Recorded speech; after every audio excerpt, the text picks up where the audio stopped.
Eh ben, bonjour à tous. Donc, je vais vous présenter la synthèse de 6 années d'expérimentation que nous avons fait sur l'utilisation de plantes relais pour contrôler la pression d'oïdium à l'aide d'Ampelomyces quiscalis. Alors, Ampelomyces quiscalis, qu'est-ce que c'est que cette bête-là? C'est un champignon, comme vous l'a dit Charlotte, qui est un champignon hyperparasite des oïdiums. Donc, sur cette photo, vous voyez en fait un mycélium d'oïdium. Et dans la partie supérieure de la photo, vous avez des spores d'Ampelomyces qui sont produites et on voit des petits filaments qui sortent, qui sont en fait le mycélium d'Ampelomyces qui sort du mycélium de l'oïdium. Donc c'est vraiment un endoparasite, c'est-à-dire que normalement ce mycélium d'Ampelomyces se développe à l'intérieur du mycélium de l'oïdium. Et ça, c'est une caractéristique importante, on y reviendra tout à l'heure. C'est connu depuis très longtemps puisque c'est un champignon qui a été décrit au 19e siècle. Les premiers travaux pour l'utiliser comme agent de biocontrôle, alors c'était sur le trèfle, au début c'était en 1932, donc c'est vraiment un des premiers agents de biocontrôle qui a été travaillé en fait. Et en viticulture, il y a eu beaucoup de travaux dans les années 80-90 pour le développer comme agent de biocontrôle. Alors vous allez me dire, s'il y a eu tant de travaux que ça, comment ça se fait qu'on n'ait pas aujourd'hui des produits de biocontrôle qui utilisent cet agent? Il en existe un qui s'appelle AQ10, qui est homologué en Italie, mais pas en France, parce qu'en fait, il est insuffisamment efficace. Et en fait, c'est très lié à sa biologie.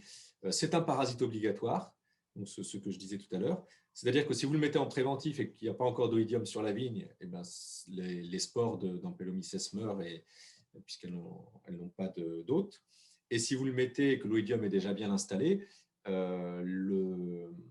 l'Ampelomyces se développe, mais plus lentement que son hôte, et donc ça ne suffit pas à juguler l'épidémie. En termes d'évolution, un parasite qui se développe plus vite que son hôte et qui le tue n'est pas promis à un grand avenir. Donc ça, c'est assez logique. Donc finalement, les résultats de tous ces travaux ont montré que pour avoir des bonnes efficacités, il fallait que ce champignon-là soit pulvérisé et pile au moment des contaminations d'oïdium. Et donc, ça impliquait des programmes de traitement très, très serrés dans les périodes de sensibilité. Et comme c'est quand même relativement cher, ce n'était pas envisageable en tant que tel. Alors, pour contourner un petit peu cette difficulté, on a décidé d'étudier une nouvelle stratégie qui est l'utilisation de plantes relais. Le principe de cette stratégie, il est le suivant. On va mettre auprès de la vigne une autre plante qui aura son propre oïdium.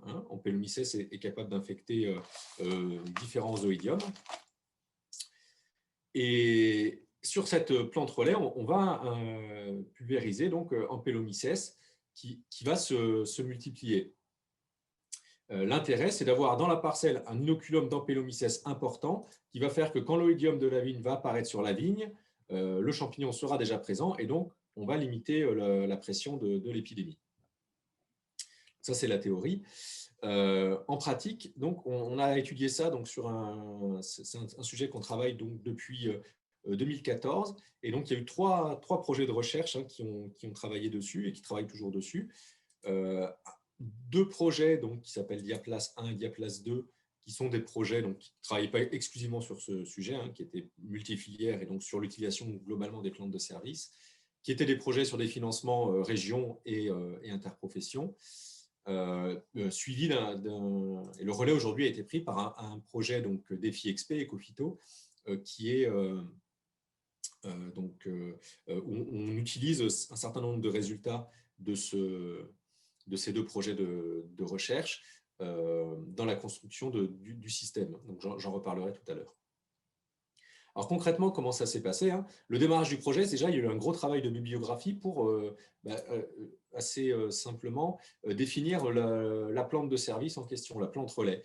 Parce que quand on a fait de la biblio, on s'est rendu compte que l'oïdium attaquait plusieurs milliers de plantes différentes. On en répertorie plusieurs centaines dans la littérature scientifique sur lesquelles on a trouvé de l'Ampelomyces, donc on avait le choix. Et donc notre choix s'est porté sur le trèfle violet. Alors pourquoi le trèfle violet? Parce que c'est une plante dont les semences sont faciles à trouver et peu coûteuses. Par ailleurs, contrairement à d'autres trèfles qui sont qui sont utilisés en viticulture, comme le trèfle souterrain ou le trèfle blanc, c'est plus sensible à l'oïdium. Les autres sont moins poussants, donc plus rustiques. Donc pour nous, c'était important. Et puis, c'est une légumineuse, et ça, agronomiquement, on s'est dit que ça pouvait avoir d'autres intérêts, donc ce n'était pas négligeable. Et puis, par ailleurs, donc, en 2014, on a également construit tous les protocoles de travail, et on a commencé à travailler alors, à l'hiver 2014, en fait, sur 2 essais en parallèle. Un premier essai donc, qui était en serre, en conditions contrôlées, pour travailler vraiment sur les dynamiques de parasitisme des 2 oïdiums concernés, donc l'oïdium de la vigne Erisiphe necator et l'oïdium du trèfle Erisiphe trifoli. Donc sur des disques foliaires de l'inoculation par l'oïdium puis par Ampelomyces, et on regardait en fait la dynamique. Donc ça nous a permis d'apprendre pas mal de choses sur la biologie de ces champignons. Toutes les photos que vous voyez et celles que vous avez vues tout à l'heure sont issues de ce travail en fait. Et notamment deux choses intéressantes en termes de temporalité. La première, c'est que quand on fait une insémination par Ampelomyces, il faut au minimum 10 jours pour que le cycle complet d'Ampelomyces se fasse et qu'on ait une production de spores. Ce qui veut dire que dans notre stratégie, il faut qu'on anticipe en fait et que sur la plante relais, on mette Ampelomyces au moins 10 jours avant les premières contaminations d'oïdium.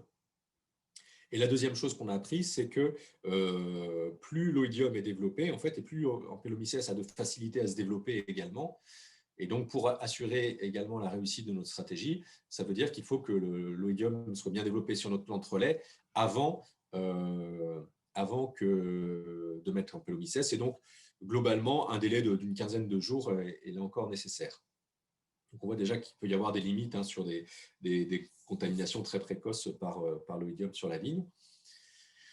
Mais donc, en parallèle à cet essai, on a mis en place un essai sur la vigne, au champ, donc sur une parcelle de chenin du lycée viticole de Montreuil-Bellay, au centre de laquelle on a placé une bande de trèfle. Donc on a inoculé avec l'oïdium du trèfle, puis avec Ampelomyces. Et autour de cette bande de trèfle, on a placé une zone non traitée. Alors en croix, parce que l'idée c'était d'étudier la propagation de l'Ampelomyces le long des rangs et perpendiculairement aux rangs. Et donc c'était une zone non traitée contre l'oïdium, mais qui était traitée contre le milieu, bien sûr, pour ne pas avoir d'interférence. Donc on a fait des suivis de la population d'oïdium sur toute cette zone-là, et ensuite on a positionné des placettes d'observation un peu plus précises sur lesquelles on est rentré vraiment plus finement dans les observations. L'idée étant de suivre le développement d'Ampelomyces de manière visuelle, ce qui, d'après la littérature, était possible. Alors en 2015, malheureusement, ça n'a pas été très couronné de succès, puisqu'on a eu beaucoup de mal à implanter le trèfle. On l'a implanté au printemps et on a eu un printemps très sec, donc il a assez peu poussé. Il a été brouté par les lapins également de Montreuil-Bellay. Donc, ce qui fait qu'au moment en fait, où on a commencé à avoir de l'oïdium sur vigne, on avait assez peu de… on avait quasiment plus de trèfle, et le trèfle qui restait n'était plus attaqué par l'oïdium. Donc, on a reconduit cet essai en 2016. Et là, cette fois, avec une implantation du trèfle à l'automne 2015, ce qui nous a permis en fait, d'avoir un trèfle beaucoup mieux implanté, beaucoup plus développé. On le voit sur cette photo. On a également inoculé de l'oïdium sur vigne, puisque en 2015, on avait eu du mal à repérer aussi de l'oïdium sur vigne. Et donc, on s'est dit qu'on allait l'inoculer dès le début pour avoir, dès qu'en fait, on avait fait l'inoculation, 10 jours après l'inoculation d'Ampelomyces, comme je vous ai expliqué tout à l'heure, pour se mettre dans des conditions qui nous permettent de voir des choses. On a donc également fait les suivis, des observations, et puis prélever des échantillons biologiques sur le trèfle, sur la vigne et sur d'autres plantes dans la parcelle, des adventices ou sur les abords de parcelles. Et on a mis en place des pièges à spores, donc c'est ces petits entonnoirs en fait, avec un tube à essai, c'est assez simple. Et donc quand il pleut, en fait, ces pièges à spores vont se remplir, la pluie capte les spores dans l'air et les met. Et donc tout ça, l'objectif, c'est de développer des moyens d'analyse biologique, de biologie moléculaire par PCR, pour pouvoir détecter la présence d'ampélomycètes, puisqu'on s'est rendu compte que visuellement, c'était quand même relativement compliqué et pas très fiable. Ces travaux-là ont continué en 2017 et on a notamment eu un gros travail avec l'équipe de l'IFV de Vertou, notamment Morvan Coarer, pour développer cette méthodologie PCR pour détecter Ampelomyces. Donc on a fait également de nouveaux prélèvements en 2017, de nouveaux suivis. Concrètement, ce que ça nous a appris, c'est, au-delà de la méthodologie qu'il a fallu travailler, c'est que, d'une part, la souche que nous utilisions, qui était la souche commerciale, donc AQ10, dont je parlais tout à l'heure, était une souche un peu particulière d'Ampelomyces, puisqu'a priori, ce n'était pas l'espèce Quiscalis. Alors, il y a des débats de spécialistes pour savoir s'il n'y a qu'une seule espèce ou plusieurs dans le genre Ampelomyces. Je passerai rapidement. Et surtout, ça nous a permis de détecter qu'on avait bien des choses qui répondaient à nos amorces pour Ampelomyces quiscalis. On avait mis d'autres amorces pour d'autres Ampelomyces et on a eu aussi des réponses qui voulaient dire qu'en fait, on avait des Ampelomyces naturellement présents sur le site également. Par contre, sur la parcelle même, sur les suivis, c'était difficile de voir un effet sur l'oïdium parce que c'était quand même relativement marginal comme différence et pas significatif. Du coup, à partir de 2018, on a changé un petit peu notre fusil d'épaule et on s'est dit, on a ces souches d'Ampelomyces locales, donc ce serait intéressant d'aller voir finalement ce qu'elles valent et donc de faire des prélèvements à partir d'échantillons de végétaux oïdiers, donc de vignes, mais également d'autres plantes, donc, soit d'adventices, soit dans des haies, pour essayer de trouver ces souches d'Ampelomyces. L'idée étant ensuite de les caractériser par une technique donc, de biologie moléculaire qui s'appelle la RAPD, donc qui est en gros prendre les empreintes digitales des souches pour les retrouver par la suite si on retombe dessus, évaluer leurs performances, les multiplier et puis les réinjecter en fait dans la boucle pour amplifier en fait cet effet sur les plantes de service.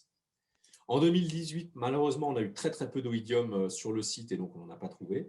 En 2019, on a reproduit ça et donc là, on a fait plusieurs prélèvements à différents endroits sur le domaine.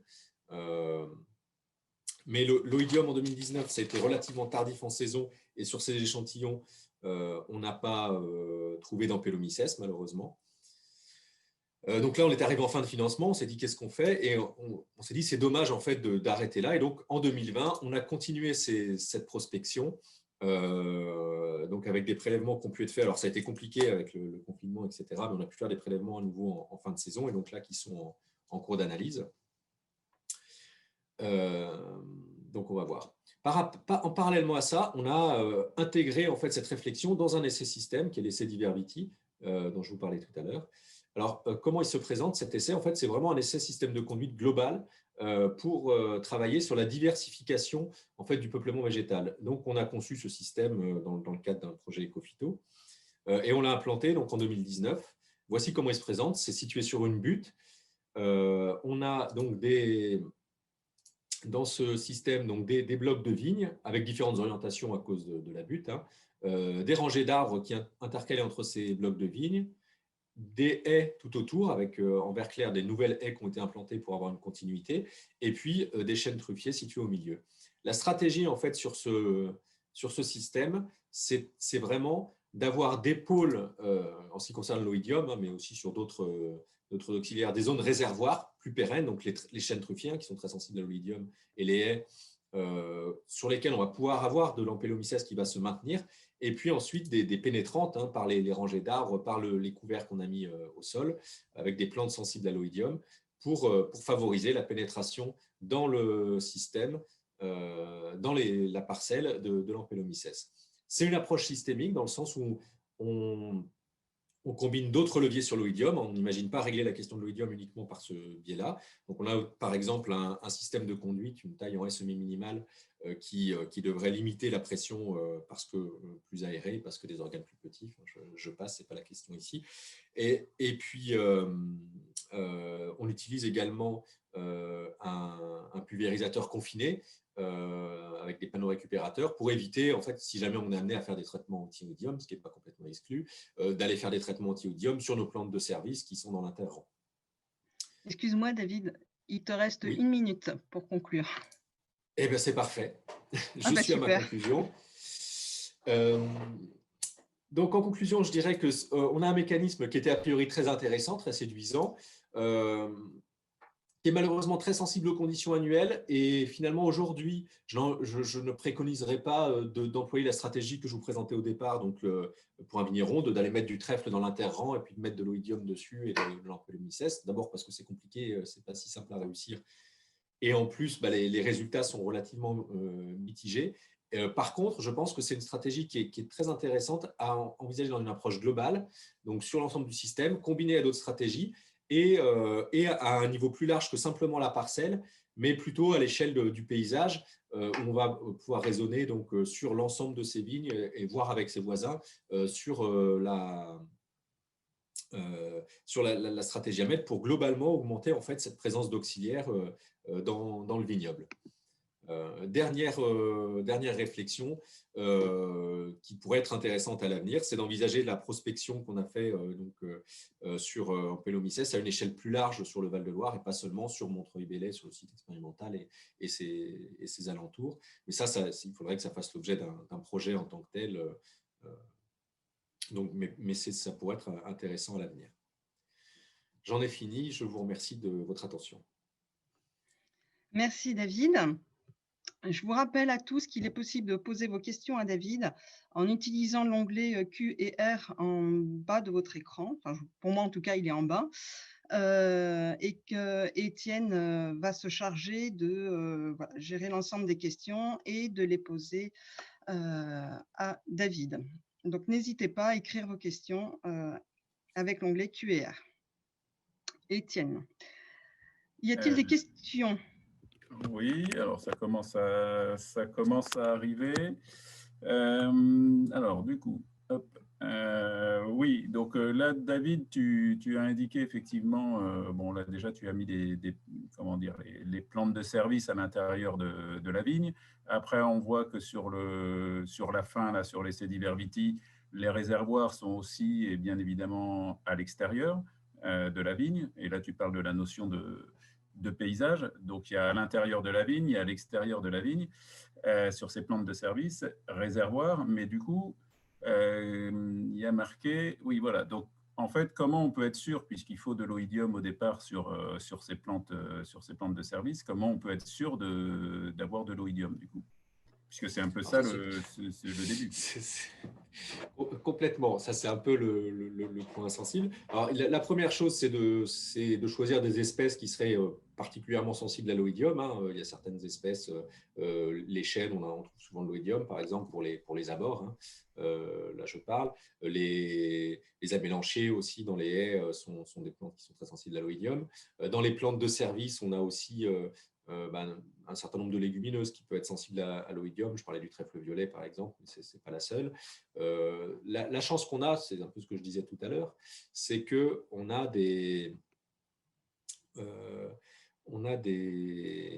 beaucoup de plantes qui sont attaquées par des oïdiums, en fait. On en a répertorié plus de 3000 dans nos travaux bibliographiques. Donc, ça laisse une gamme assez ouverte. Par ailleurs, c'est vraiment une réflexion à mener sur le long terme et pas se dire si l'année N, je n'ai pas d'oïdium dans mon interrang, ça ne va pas fonctionner. En fait, l'effet d'Empélomycès sur l'oïdium, il est double. Il va être finalement, et ça c'est des travaux assez récents qui l'ont montré, à la fois par une régulation directement de l'oïdium l'année N, mais aussi par une régulation, en fait, un parasitisme des cléistotèses, donc qui sont les formes de passage de l'hiver de l'oïdium, et qui vont limiter en fait l'inoculum. Et globalement, en fait, sur le long terme, on a un équilibre entre les populations d'oïdium et d'Empélomycès qui se met en place, qui fait qu'on aura toujours un petit bruit de fond d'oïdium, mais qui sera maintenu par l'Ampelomyces. Alors ça a été montré en prairie, hein, ce n'est pas transférable tel quel à la vigne, et c'est pour ça que je disais tout à l'heure qu'il y a des mesures complémentaires à mettre. Mais l'idée, ce n'est pas de supprimer l'oïdium, mais de limiter la pression pour être moins obligé d'intervenir. Et justement, il y a une question complémentaire. Tu viens de parler de prairie.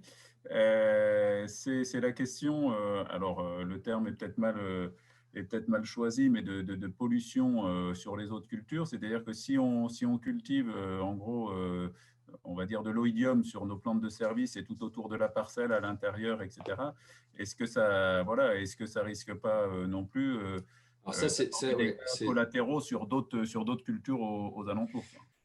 Effectivement, ça peut être un problème. Donc, c'est pour ça aussi que le choix des plantes de service est important.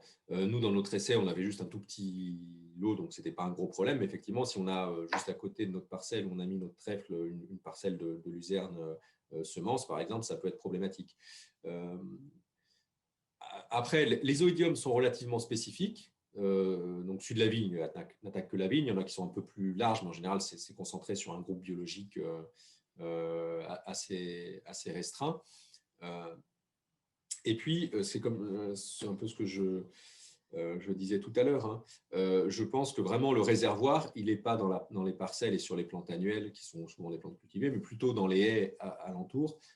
Et donc là, si on prend des chênes, si on prend la mélanchier, par exemple, c'est des oïdiums qui sont vraiment spécifiques et sur lesquels il n'y aura pas d'impact sur des cultures voisines.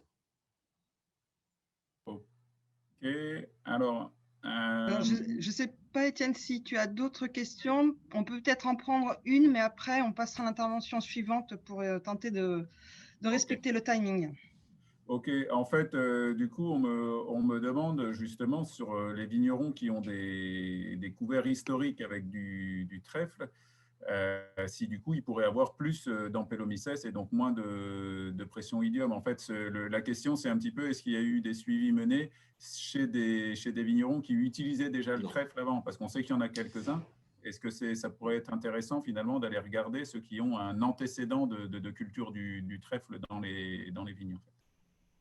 Non, ça n'a pas été fait. Effectivement, ce sera intéressant si on envisage un projet de prospection plus large, d'aller à la fois prospecter un peu sur ce qui se passe, mais également de regarder en fonction des pratiques des vignerons et de repérer ce genre de choses. Et ça peut être très intéressant à faire.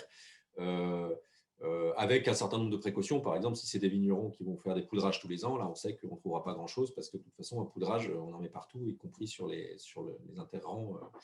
Voilà, donc il y a aussi ce bémol-là, mais pourquoi pas, oui, ce n'est pas exclu. Je ne peux pas répondre ni dans un sens ni dans l'autre aujourd'hui.